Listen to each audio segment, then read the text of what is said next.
All right, welcome to another episode of Growing Pains, where we talk about growing a company from zero to whatever, or from 50 to endless amounts, and describe the pains that we go through in scaling a company and how we resolve them. I'm joined today by Nick Jain, who's been a leader of many companies and has lots of experience both in the investment banking side as well as the operation side of many companies and has have a proven record of scaling companies both on the sales side and the operation side. So welcome to the show, Nick. Thank you so much for having me, Sean. Really excited to be here today. And I'm glad to have you. So IdeaScale is where you're CEO today, and you were brought into the company. Tell us a bit about what brought you into the company and what IdeaScale is. Sure. IdeaScale is the largest innovation software company in the world. You can think of it, our software like a social media platform for ideas. So instead of in TikTok where you put in funny dance videos, imagine replacing that with a cool idea for new products, snacks in the fridge, a new idea for a marketing campaign that your entire ecosystem, which is your employees, your customers, vote down, and the best ideas rise to the top, and they're the ones that your executive team does. They're the ideas that go viral within your organization. Our customers are huge companies such as Pfizer and Comcast, major government agencies like state departments of transportation, U.S. Post Office, Coast Guard. All these large, complex organizations use us because ideas are difficult, don't percolate well in large organizations. It's very hard for great ideas to make it to the top where they're done. We've been doing that for 15 years, have hundreds of clients all around the world, pretty successful. As for me personally, I was brought in as an external CEO hire about 2 years ago. I'm a professional CEO. So private equity firms, venture funds, or founders hire me when companies are hit one of two snags. Either they need a turnaround situation or they're ready for that next stage of growth. In IdeaScale's case, IdeaScale had been led by the same founding team for the first 15 years of its, or first 13 years of its existence, and had reached a point where they wanted a professional CEO to take us from a $10 million revenue company to a $100 million revenue globally impactful company, and that was the mandate that I was given. Excellent. So you've seen through that experience a lot of the transitions of companies, and in fact, you've engaged in transitioning those companies, right? So what Yes. would you say is the big, so, and let's bifurcate between PC and VC, or PE and VC. So in VC, what would you say is the typical MO for that investor and how they deal with the CEO in the organization? And contrast that to what you've experienced in PE. Sure. So private equity firms are typically investing in more mature companies, and they come in with typically a specific playbook saying, for example, this is a roll-up scenario. We're going to buy one dental company and have it and fund it to buy many other dental companies, or this is a cost-cutting scenario, or this is a growth scenario, open more factories, M&A scenario, whatever it is. There's a plan, number one. Number two, it tends to be more mature companies. And number three, the governance model tends to be much more directive or prescriptive, where the private equity team has a board, and that board is meeting, at the junior levels almost weekly with the CEOs and CFOs of their portfolio companies, and at a formal board level, there's a real board that is super governing the operating executives on a regular monthly or quarterly basis, with proper metrics being reported, a lot of governance, and a lot more oversight from private equity. On the venture capital side, venture capital by definition, you're venturing, you're taking a risk for a company or a product that is unfounded. And so you're investing in a company which that is first less mature. Number two, the governance model tends to be intentionally a lot more freewheeling. I wouldn't use the word lax, but rather freewheeling, where venture companies usually put out a bunch of money, but founders still retain the majority of control with less prescriptive governance than on the private equity side. Okay, and that's probably because of their ownership factor as well, right? I mean, that venture isn't taking a controlling interest; they're taking a small interest, and usually joined with a few other venture companies, so their net might be 15 to 30 points versus. Well, but even yes, ownership is part of it, but like a venture firm or a conglomerate of venture firms may actually own 60% of the company and own more than the founders. But despite that, they often allow the founders much greater latitude, or the executives much greater latitude, because the idea is the founder is the visionary. Let's not get in his or her way. Whereas at a private equity level, there's a much more mature company, and it's less about the founder's vision or the CEO's vision, and much more about this is the established business model. Let us put more fuel into the established engine. Right. And you referenced the more the management team of the private equity company coming in and doing a more granular management level oversight of the company, and then obviously a more formal board with the ownership of the private equity firm. That translates to me as the recently graduated MBA crunching numbers and thinking the business is all about numbers. I mean that is the biggest cultural shift when you're acquired is having to have the discipline of a Wall Street or a larger institutional operating company that is really interested in returns and EBITDA growth versus business revenue, top line revenue growth, and EBITDA be gone because we're going to reinvest everything into growth. Well, how do you, in your experience with those two, I guess, mindsets, what have you seen that is painful, and what have you seen that has been fruitful? Sure. So I was one of the number crunchers. I was the fortunate to be early in my career as an associate at Bain Capital, and as a kind of junior associate, one of my jobs was working with a portfolio company's executive team. So we own this $600 million revenue company at that point, one of Bain Capital's many, and I was working with the CEO and CFO. Now, on one hand, I was super deeply involved in the numbers. I knew what our P&L in Japan was and our FX rates to the euro, all that fun stuff. But I think Bain Capital does this very well, saying like business are explained by numbers, but not run by numbers. So Oh, good, I I love that provide one. the additional analytic horsepower that the executive team of the operating company didn't have access to. They don't have like, someone working 100 hours a week crunching all the numbers who is beyond like aware of every single number in the business, right? But on the other hand, Bain Capital taught me very well that like, hey, I know crap all about selling. I'm a 23-year-old. I have never sold a electronic product in Japan or run a manufacturing strategy in Germany. So like provide advice, provide transparency, give thoughts, but realize you don't know, crap all about the operating side of the business. So I think Bain Capital did that very well. To contrast that again, but there was still obviously a focus on both revenue and EBITDA, and we were quantifying that kind of on a weekly basis and understanding why did this number go up, why did it go down? Was it FX? Was it units sold? Was it too much hiring, benefits, whatever it is? We understood all that Right. really deeply. On the venture side, so it's kind of weird. For the last decade, we've been in this very weird venture scenario, which was growth at any cost, Yes. where as long as you were growing top line, it looked great because the world was rewarding revenue growth. We've seen a shift to that over the last 2 or 3 years because one thing really bad happened over the last decade or so was growth at any cost means that a lot of venture funded firms grew at negative ROI cost. And as your members of your audience might appreciate, if you are growing in a fundamentally negative ROI way, you can't actually ever grow to be a successful business. You're actually just lighting money on fire. If you're trading $1 worth of product for 50 cents of revenue, yeah, your revenue is growing, but it's a terrible business. It's an old boss of mine used to say, if you're running a restaurant for filet mignon, selling it $10 a pop, you're going to get a lot of revenue. Everyone's going to line up the door of your restaurant, but that's not a business.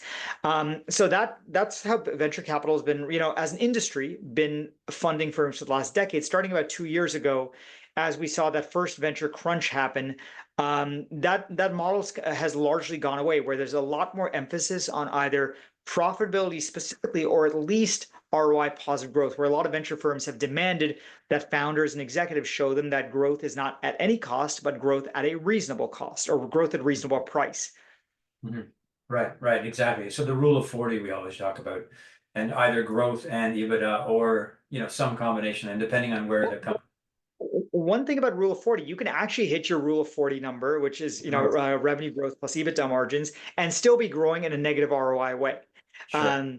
So I think the emphasis is much more, or increasingly more than 2 years ago, on ROI positive growth, which is not necessarily captured well by rule of 40 or similar proxy metrics. Yeah. No, I agree 100%. Whereas on the private equity side, they're obviously more interested in EBITDA outcomes than just straight up growth. And so with the firms so in this case, you've taken over from almost effectively a family run business. Would you say that's Not a I family-run mean, business. obviously it's a much bigger enterprise, Now, but the yeah, founder, we're still to this day we are a bootstrapped business that is still primarily owned by the initial founders. So not a family-run business, certainly a professional business, but one yeah, that has not taken external capital. right. And is that the intention now to scale up with external capital for the M&A activity or? So we're in a very fortunate position that we are extremely profitable. We have no debt on the balance sheet, and our Oh, founders are themselves well off. yeah, So the good news, so as I'm exploring, so number one, for any organic growth, if I want to hire more engineers or more sales reps or invest in marketing, I've got plenty of cash on my balance sheet and from my cash flows, right? I'm in a very fortunate position where I'm a medium-sized company that's insanely profitable. So that's the good news. Um, Now, if I want to go do M&A, which I'm trying to consolidate the space because I think there's a lot of great players in my space. I think we are the best of them, and that we should all consolidate together to have a much better product suite for our customers. I think we're all better off, our customers, our companies, and our employees. As I try and do that, now I have some ability to do that with my own cash on balance sheet and with debt I could borrow from banks. But if I'm trying to do that at scale for a company, let's say my size or my valuation, I would certainly need to bring in external capital. But that is obviously a decision, that me and my board would have to have, and I'm not going to make that by myself. right, right. So let's look at acquisition because a lot of companies do look for strategic exits as opposed to PE exit. And regardless of the space you're in, what are the things that you're looking for in that growth? Are you looking for market acquisition? Are you looking for acqui-hire? Are you looking for new technology or all the above and then some? Sure. So I'm not looking for acqui-hires. I have the capacity to hire the type of talent I need because I do have a global workforce. So I can hire a diverse array of people from around the world based on language skills or technical skills Mhm. pretty easily. There's two types of acquisitions that we're really trying. Number one is adding to the product portfolio. So we have, we believe, the best-in-class idea management solution. But Right. there's other parts of the innovation life cycle, the space that we play in, that we don't have as great a solution. We don't have, at least today, a great project portfolio management solution. We have a light solution, but it's not a real standalone product. It's like an add-on to our existing product. And there's Right. great competitors out there that have that product, but they don't have a great idea management solution. So I would love to combine a great whiteboarding solution, a great AI analytics solution, a great idea management solution, and I can either do that in-house because my customers are asking for it, I either have to build it, or I can acquire it. And then again, because these products are synergistic, both companies are better off because my customers are already asking you for products I don't have, and conversely, my competitors' products sometimes Yeah. they're asking for my product. So that's number one, Yeah. adding to the product portfolio so we can provide our customers with what they're already asking for. Number two is more opportunistic, what you call in market.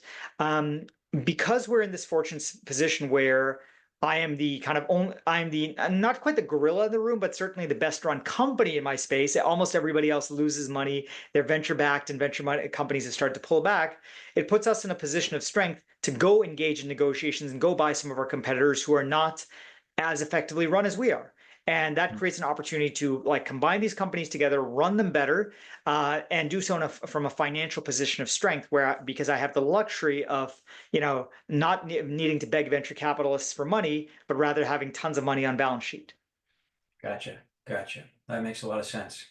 So let's talk a bit about how you maintain profitability, given that most companies in tech have seen their clients reduce their technology costs and potentially reduce their innovation spend in order to just maintain balance sheet. How is it that you have risen above the trend in the industry? Sure. So we still face the same challenges as many other people, but I think there's two or three things that we benefit from. Number one, externally, right? Imagine somebody pays me X dollars for my software. If I can clearly show you saved more than X dollars, you spent $100 buying my software, but we saved you 150 bucks. It's a pretty easy It's a pretty easy sales pitch or ROI, right? Any good CFO or CTO gets that. And so our software, if you think about it, it helps people figure out ideas. We help you evaluate what those ideas are worth. So if you paid me $100,000 for the software, but I helped you generate $1.5 million of new product revenue or cut $500,000 in costs, and that's all quantified within our platform, it's a very easy renewal conversation. So that's number one. Number two, Can I just challenge you on that first one though? yeah. Because the platform isn't generating the ideas, it's the people in the company that are generating the ideas through the platform. So when you say you save them Yes. that money, and where I'm getting at is the competitive environment of information management services like yours, right? It's your competition might have come in and said, we can deliver the same platform or a similar platform for 50% less. Would you switch? But you've maintained growth and a high quality price point. So can you, that's where I was getting at Yeah, with that. fair point. Yes. So the good news, well, this is good and bad. I'm in a very weird competitive situation where, as I said, my competitors are almost all losing money. They Okay. are cut. So they're actually not trying to cut price. They are trying to raise price. Number Okay. one. Number two is a lot of them are actually, unfortunately, having layoffs. They're reducing their workforce sizes, and customers are not stupid. So they ask, a lot of my customers have asked me, open up your book, show us what your financials are like, show us you're going to be around in a year. And it's Gotcha. very easy for me to do that. And in fact, it's in fact super easy. I'm glad to send you my P&L and balance sheet because I know I'm going to be around a year from now. I don't Right. know if somebody else's servers are. In addition, setting aside our financial strength, customers are also not stupid. They know if someone's having layoffs, the quality of the service they are paying for will degrade over time. If someone's laying off their quality assurance engineers, that probably means the Chances product are, not yeah. today now is going to be lower quality. Whereas they see IdeaScale, we've grown our engineering team by about 30% over the past 18 months. I actually took my profitability down a little bit to do that, but because that's me investing in the future. The Yeah. third piece is look, customers are more demanding, and that's always been true. Customers today are more demanding for software than they were in 2001, than they were in 1980, than they were in 1960, and there was software in the 1960s, right? Pretty perfect and What that now means you is should call it. you have to continue delivering products. And so we are continuing continuing and in fact accelerating our product delivery schedule, trying to deliver either new modules or new features to show that, hey, you're paying us a lot of money. You're not paying us to sit on our butts and twiddle our thumbs, but rather we are using that money to build a better product for you, either enhancing the core software which you have or adding new modules. So for example, about a year ago, we released our whiteboarding solution, which is coming out in V2 in about a month. In January and February, we're releasing an entire version of the application that works fully within Microsoft Teams. So as a full applet, we're releasing an AI analytics piece of software. So all these really cool modules that show that, hey, you're paying us not for the software as it stands, but also for all the cool stuff we're going to add on and more or less give you for free. Cool. Okay, that's good. So I interrupted you when you were talking about how you survived the Yeah. downturn in the tech. Keep going. I'm sorry. Yeah, so those were the kind of three reasons, right? Like we're in a weird customers not really, or sorry, competitors not really cutting prices, so we're not doing that. Number Right. two, customers are focused on company longevity, and they see us versus many of our competitors and say, we're not sure the other guys are going to be around. Yeah, they may try and undercut you by 20%, but their servers may just be off. Right. Third is the product delivery, and then the fourth is how we internally operate our business. So IdeaScale is incredibly well run from a financial and governance point of view. When we spend money here, we don't spend money like I'm the CEO of the company. I theoretically could do whatever the hell I want, but if I decide to invest in a new piece of software, new service, anybody employing the company can credibly ask me, Nick, explain why this was a good business decision. Walk me through your ROI model. We are Mhm. incredibly rigorously run financially. I would say we are run the way a private equity firm would expect us to be run, not the Right. way kind of a founder-led businesses. And that means we are just much, much more financially strong and well run than almost any company of our size. Right. Okay, that's great. Can I go back a little bit? You mentioned you have an international workforce. Tell me a bit about how you manage that international workforce. You are basically a North American company, but your workforce is around the world. Your sales are Yeah, generally North American, as I understand. So we have about 100 employees across 8 countries now. Some countries only have one person, like South Africa has one person, Brazil has one person. Some countries have multiple people. India, Bangladesh, Japan have multiple people. United States obviously has multiple people. Our revenues today are about 70% in the United States, 30% overseas, although the overseas proportion is growing because we literally only expanded overseas about a year ago. Right. Um, so we were historically a North American revenue company that is now shifting into a global revenue company. We've almost always, for 10 plus years, we've been a global workforce company. To manage that, we kind of do two things. Number one, our workforce is not, when I say global, it's not outsourced people, sitting in a foreign country. These are our employees, right? 100% our employees, they're on our Slack, they're on our benefits plans, all that fun stuff. So there's a greater sense of camaraderie because we're all being paid from the same bank account, right? The Right. same bank account that the CEO gets paid from is what the junior developer, with the senior marketer, they all get paid from that. Number two, transparency, right? We communicate we use Slack as our communication medium. Everyone, the engineer can go join the marketing channel, whether the marketers could be on a global workforce, but the engineers can go join that. The marketer can go join the engineering channel. The engineers are mostly based in Bangladesh today, but like there's transparency so that we're all working together. And then thirdly is a cultural expectation that this is one company, no matter where you sit, no matter what your language barriers, no matter what accent you have, this is the product we sell, and must be committed to making a great product and a great service for our customers. And if that is not the case, if you are not wholeheartedly committed to that, this is candidly not the right place for you. Right.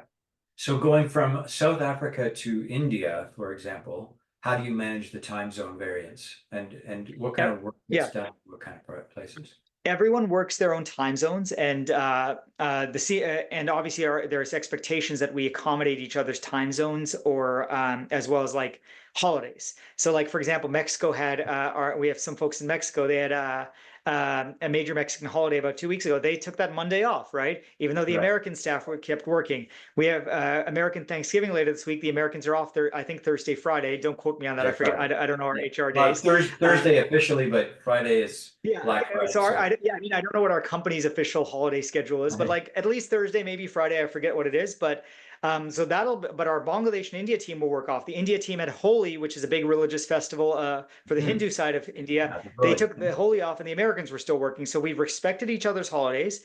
And then on time zones, look, if I'm chatting with a South African employee, I'm going to try and make it my morning, which is his afternoon.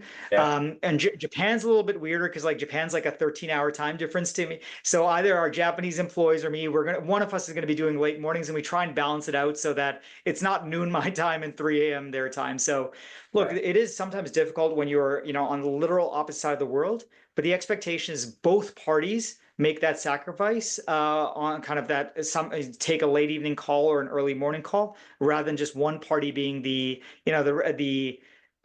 subordinated to another's Right. interests. Right. Right. Right. This is You a gotta work on global both sides. company. We respect our global colleagues.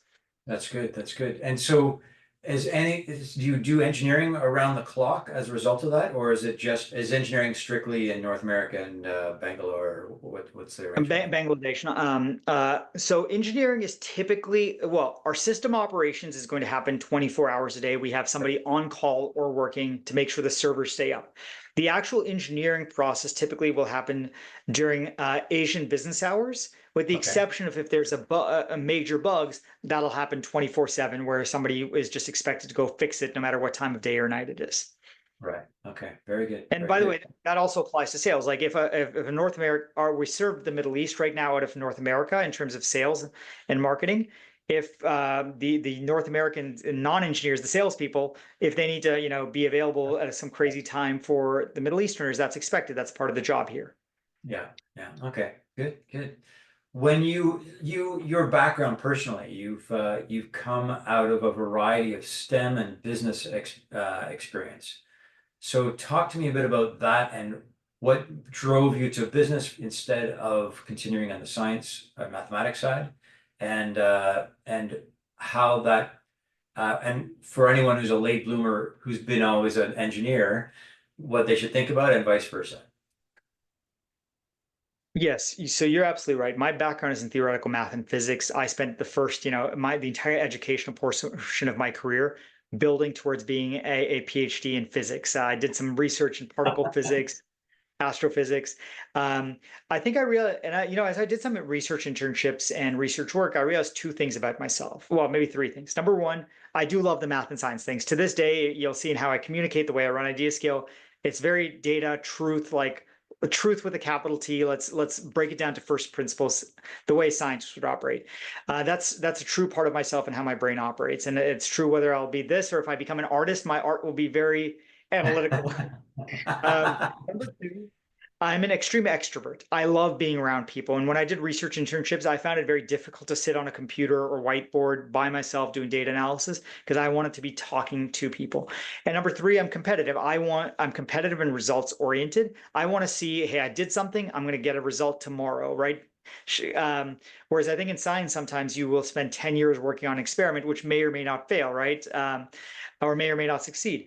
So I wanted the kind of more short-term feedback cycle that I think the business world provides. So somewhere around my senior year in college, I said, okay, I love this stuff. I still went and did a research internship just to kind of make sure that I really didn't want to go down that path. But after that, I switched to the business world, and that's where I've been. And my advice to engineers who want to switch to the business side is like, why? I'll start with why, right? Because there's once this misconception that if you wanted to advance in your career, you have to move into management. A lot of well-run technology companies have actually made extraordinary successful career paths for individual contributors and engineers. So HP used to have this where you were, I forget the title, you could be making, CEO level money, except you were an individual contributor because you were just extraordinarily good at your field of knowledge. So number one, engineers should not feel compelled to move into management because now well-run technology and engineering companies, science companies, do offer that direct successful path as a technical specialist rather than as a manager. Number two, if you do want to switch into management or into the business side of things, ask yourself, why are you doing it? Is it because you like the job better? Is it better matches your interests or talents? And number two, figure out what skills you need in order to be successful, because the skills that have made you a successful engineer are not necessarily what are going to make you a successful engineering manager or salesperson or CEO.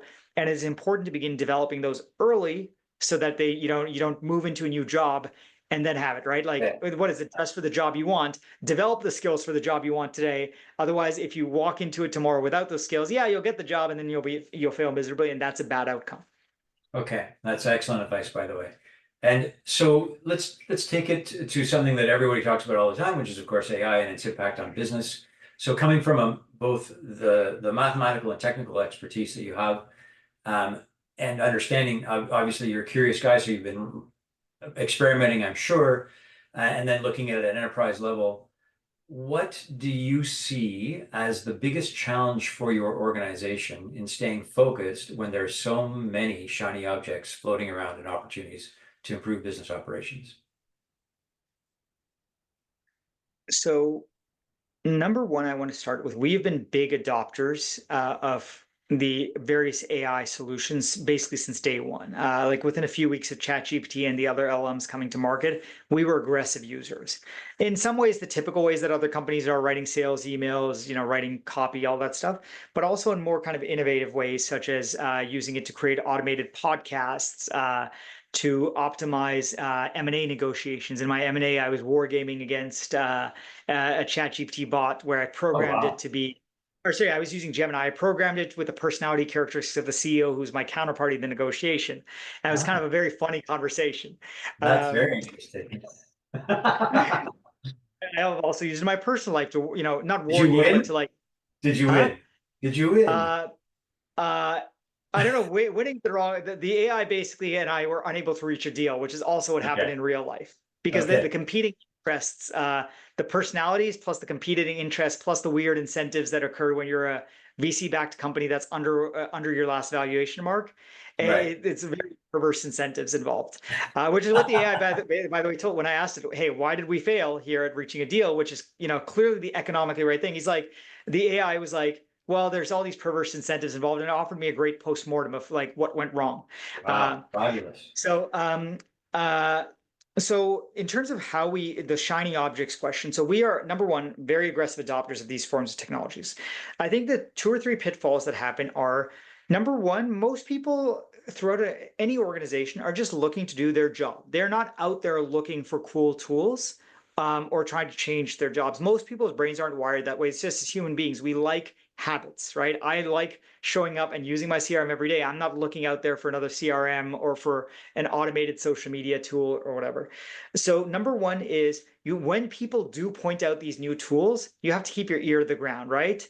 Uh, for example, for our automated podcasting, which we launched about 2 or 3 weeks ago, in fact, our South African employee, who is not in marketing, by the way, he's a sales rep. He said, "Hey, this is really cool. Look at what my daughter showed me. He dropped it onto our marketing channel. We're like, this is great.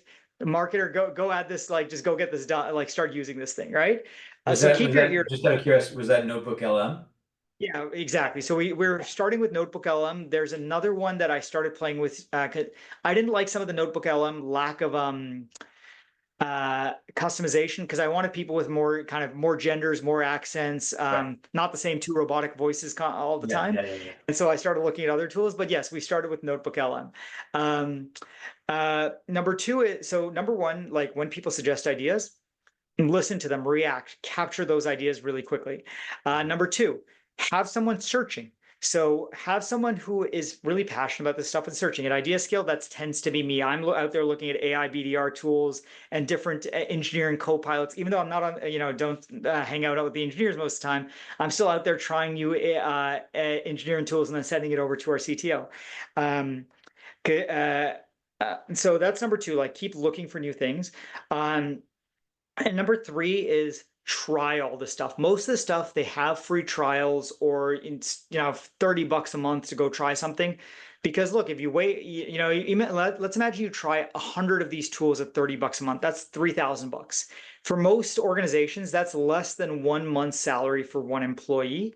Mhm. So go try 100 tools, and if you wasted $3,000 and all 100 of them suck, that sucks. But if one of them succeeds, one of these tools succeeds, think of the positive benefit that your organization could have, whether it be in marketing, whether it be in engineering, or any of the facets of your business. Well, isn't that a funny way to end this? Because IdeaScale is the perfect platform through which you can pitch your idea on how to use AI and have it scored by the organization in terms of its impact on the business. So You- it's funny. That's the one area where we actually use our own software for, like, figuring out what marketing campaigns we run, or what our product development is. You just gave me an idea for how I should use my own software for another use case that I'm not already using it. That was not intentional. So, but thank you for the There suggestion. you go. Yeah. Thank you very much, Nick. I think it's been a very interesting interview certainly for our audience on everything about how to run a larger and more mature organization, what to look out for in your career, and whether or not to move into a different area, how to run an international organization, and then how to figure out how to use AI, use IdeaScale, pitch your idea on IdeaScale, and then see what lands with your organization. I think it's a great platform for you guys. It's phenomenal because that is the problem. I'll tell you, in some of the organizations that I deal with, they come around and they say, "Well, we need a data scientist." I go, "What do you need a data scientist for?" "Well, we've got all this data. We need to figure out how to use it." Have you actually figured out whether your data is any good yet? Like, have you any operational data? And so there are organizations that do boutique organizations that we work with that help find the team that has, just like when you're using an outsourcing agency, you get the fractional use of the architect, the UX, UI, the DevOps person, and the senior expertise on a fractional basis to give you a holistic version of what you're trying to do. Same thing happens in data. Instead of hiring the data scientist, you can, with a data boutique organization, you can have the fractional use of all that. But I love the idea of bringing that into IdeaScale and seeing what a POC would impact the organization at an enterprise level. I think that's a great opportunity.